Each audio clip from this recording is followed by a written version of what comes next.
Bonjour amis, je veux vous parler de la voiture Lexus GS. Elle n'est pas aussi prestigieuse que la Mercedes classe E, ni aussi rapide que la BMW série 5, ni aussi bien finie que l'Audi A6.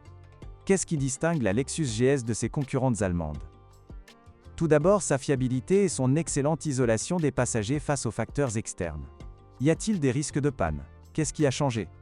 Tout d'abord, l'offre s'est enrichie d'un nouveau V8 de 4,6 litres plus puissant, remplaçant le moteur de 4,3 litres, légèrement plus petit et moins puissant. De plus, la calandre et le pare-choc avant ont été remodelés, des clignotants ont été ajoutés aux rétroviseurs latéraux, et les feux arrière de la version hybride ont été modifiés. On note également de nouvelles jantes et de nouvelles peintures de carrosserie. L'intérieur bénéficie d'un nouveau volant, d'un tableau de bord redessiné et de matériaux de meilleure qualité. Les Japonais n'ont pas pour habitude de surcharger leur offre de moteurs. Les voitures du pays du soleil levant comptent nettement moins de moteurs que leurs concurrentes allemandes, mais elles tombent en panne beaucoup moins souvent. Malgré cela, l'absence d'un seul moteur diesel explique que les ventes du modèle GS, tant sur le marché du neuf que de l'occasion, accusent un net retard par rapport à celles des constructeurs allemands ou du suédois Volvo. Les clients qui optent pour des voitures du segment E sont également soucieux de leur budget et n'aiment pas fréquenter les stations-service. Après tout, le temps compte en affaires.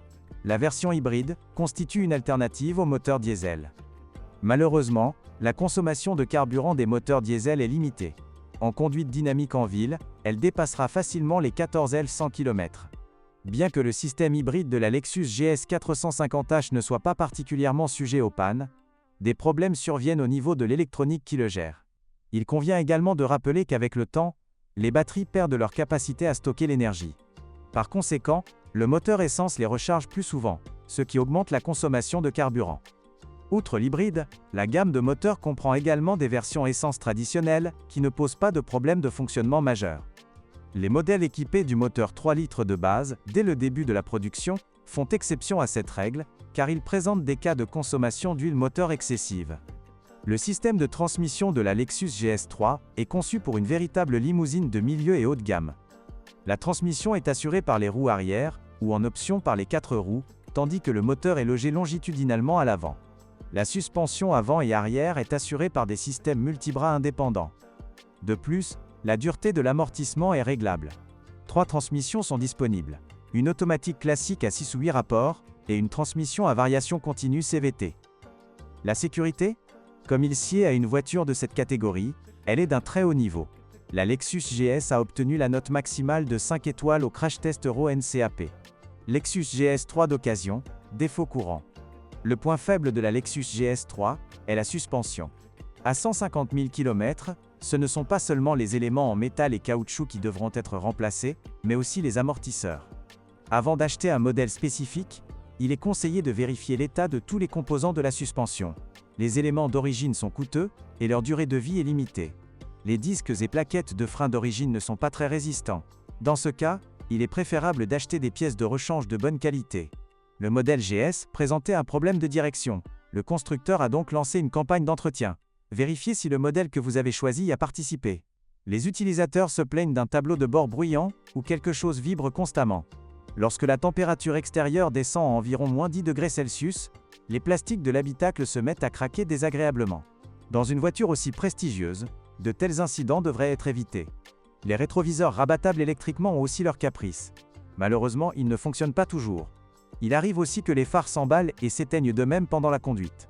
Les phares au xénon ont également des problèmes de mise à niveau. Attention! Il existe également des cas de corrosion des passages de roues arrière. Mais heureusement, ce problème ne touche pas beaucoup de voitures. Les joints de transmission sont également susceptibles d'être endommagés. La Lexus GS de 3e génération est sans conteste l'une des voitures les plus fiables du segment E. Cependant, ce n'est pas la seule caractéristique qui la distingue de ses concurrentes. Lexus peut également se targuer d'une insonorisation intérieure optimale et d'une version hybride.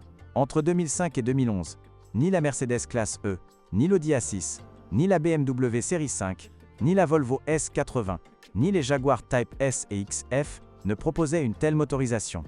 Il faut également saluer l'élégance de son style. Les générations précédentes étaient tout simplement fades. En termes d'équipement, la Lexus est légèrement en retrait par rapport à ses concurrentes allemandes, mais la plupart des différences se limitent à des détails mineurs. Inconvénients?